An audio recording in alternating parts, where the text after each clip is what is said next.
Hello friends, welcome back to our channel. இன்னைக்கு தான் first time நம்ம வீடியோ பார்க்குறீங்க அப்படின்னா மறக்காம நம்ம சேனலை சப்ஸ்கிரைப் பண்ணிக்கோங்க. இன்னைக்கு இந்த வீடியோவில் நம்ம என்ன பார்க்க போகிறோம் அப்படின்னா ஆந்திரா ஸ்டைலில் பெசரெட்டு ப்ளஸ் ஜிஞ்சர் சட்னி எப்படி பண்ணுறது அப்படின்னு தாங்க பார்க்க போகிறோம். இந்த ஜிஞ்சர் சட்னி பார்த்தீங்கன்னா நம்ம தொக்கு கன்சிஸ்டன்சி இருக்கணுங்க, இல்லாட்டி தொகையல் மாதிரி இருக்கும். அண்ட் பெஸ்ட் பார்ட் என்னென்னா 10 days வரைக்கும் ரெஃப்ரிஜரேட் பண்ணி யூஸ் பண்ணிக்கலாம். வாங்க ரெசிபி எப்படின்னு பார்த்துடலாமா? ஃபர்ஸ்ட் வந்து 250 grams ஆஃப் இந்த பச்சை பயிறு எடுத்துக்கோங்க. ஒரு கப்பு பச்சை பயிறு எடுத்து 6 hours மினிமம் ஊற வைக்கிறது நல்லதுங்க. நம்ம காலையில் செய்கிறோம் அப்படின்னா நைட்டு ஊற வச்சுட்டு காலையில் எழுந்திரிச்ச உடனே செஞ்சுக்கலாம். ஸோ 6 hours ஊறினதுக்கு அப்புறமா எடுத்து அதை once or twice வாஷ் பண்ணிக்கோங்க. வாஷ் பண்ணிவிட்டு அதுக்கப்புறம் ஒரு மிக்ஸி ஜாரில் ஆட் பண்ணிக்கோங்க.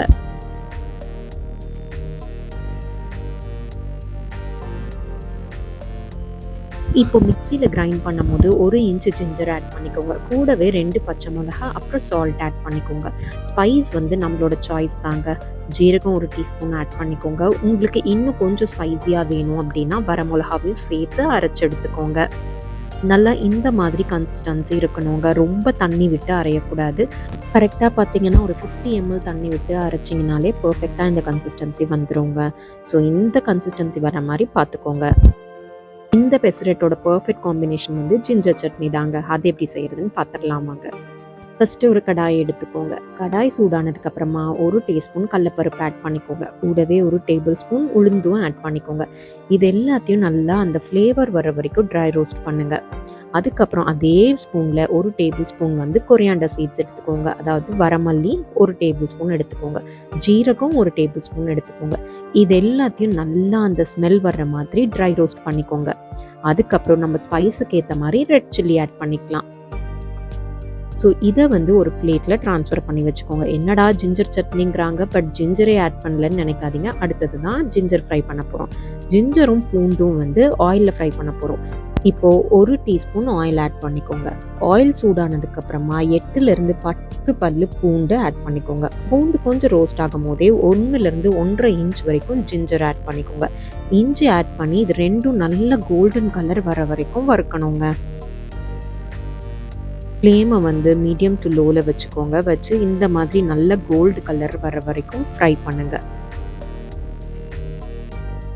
பூண்டோட கலரும் இஞ்சோட கலரும் பாருங்களேன், இந்த மாதிரி இருக்கணும். இந்த ஸ்டேஜில் ஆஃப் பண்ணிவிட்டு நம்ம ஏற்கனவே ஃப்ரை பண்ணி வச்சுருக்க மசாலா ஐட்டம்ஸோட ஆட் பண்ணிவிட்டு அதுக்கப்புறம் ஒரு 2 inch புளி ஆட் பண்ணிக்கோங்க.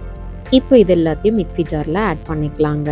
இது மிக்ஸி ஜாரில் ஆட் பண்ணும்போது வெல்லம் வந்து 1லேருந்து 1.5 டீஸ்பூன் வரைக்கும் வெல்லம் ஆட் பண்ணிக்கோங்க.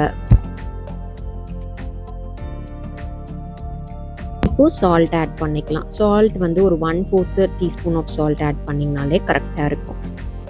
தண்ணி எதுவும் ஆட் பண்ணாமல் ஃபஸ்ட்டு அப்படியே ட்ரை பவுடரை மாதிரி இருக்கிற மாதிரி கிரைண்ட் பண்ணுங்கள். இந்த ஸ்டேஜில் நல்லா கலந்து விட்டுட்டு ஒரு 2லேருந்து 3 tablespoon அளவுக்கு தண்ணி ஆட் பண்ணிங்கன்னா மட்டும் போதும். நிறைய தண்ணி நம்ம ஆட் பண்ண வேண்டாம். ஏன்னா இது வந்து நம்ம நார்மல் சட்னி மாதிரி ரொம்ப தண்ணி மாதிரி இருக்கக்கூடாதுங்க. நல்லா கெட்டியாக இருக்கணும். நம்ம துவையல் மாதிரி இருக்கணும். எக்ஸாக்ட்லி இந்த கன்சிஸ்டன்சி வரணுங்க. இப்போ சூப்பராக நம்ம ஜிஞ்சர் சட்னி ரெடி ஆகிடுச்சு. அடுத்து போய் பெசரெட்டு ரெடி பண்ணிடலாம் வாங்க. இந்த பெசரெட்டோட பெஸ்ட் பார்ட் என்னென்னா, இது நம்ம 6 hours ஃபர்மெண்ட் பண்ணலாம் விட வேணாங்க. அப்படியே அரைச்சோமா தோசை ஊற்றினோமா அப்படின்னு சுட்டு எடுத்துடலாம். அதே மாதிரி தோசை வந்து எவ்வளோக்கு எவ்வளோ நம்ம தின்னாக ஸ்ப்ரெட் பண்ணுறோமோ அவ்வளோக்கு அவ்வளோ கிறிஸ்பியாகவும் இருக்கும், சாஃப்டாகவும் இருக்குங்க. ஸோ இந்த மாதிரி தின்னாக ஸ்ப்ரெட் பண்ணிவிட்டு மேலே அழகாக வந்து இந்த மாதிரி கீ ஸ்ப்ரெட் பண்ணி விட்டுருங்க. நம்ம நார்மல் தோசையை விட இந்த பெசரெட்டோட குக்கிங் டைம் கொஞ்சம் ஜாஸ்தியாக தாங்க இருக்கும். ஸோ இந்த மாதிரி கலர் மாறினப்போ நீங்கள் ஃப்ளிப் பண்ணியும் போடலாம், இல்லை அப்படியேவும் இந்த மாதிரி ஃபோல்ட் பண்ணி சர்வ் பண்ணிடலாம். இந்த ரெசிபி பார்த்திங்கன்னா ஆந்திராவிலேருந்து ஒரு ஹெல்ப்பர் எங்கள் வீட்டில் இருந்தாங்க. ஸோ அந்த பொண்ணு வந்து அவங்க வில்லேஜ்லலாம் இப்படி தான் செய்வாங்க, ரொம்ப சூப்பராக இருக்கும்னு சொல்லி எங்களுக்கு ரெடி பண்ணி கொடுத்தாங்க. அதே மாதிரி ரொம்ப நல்லா இருந்துச்சுங்க.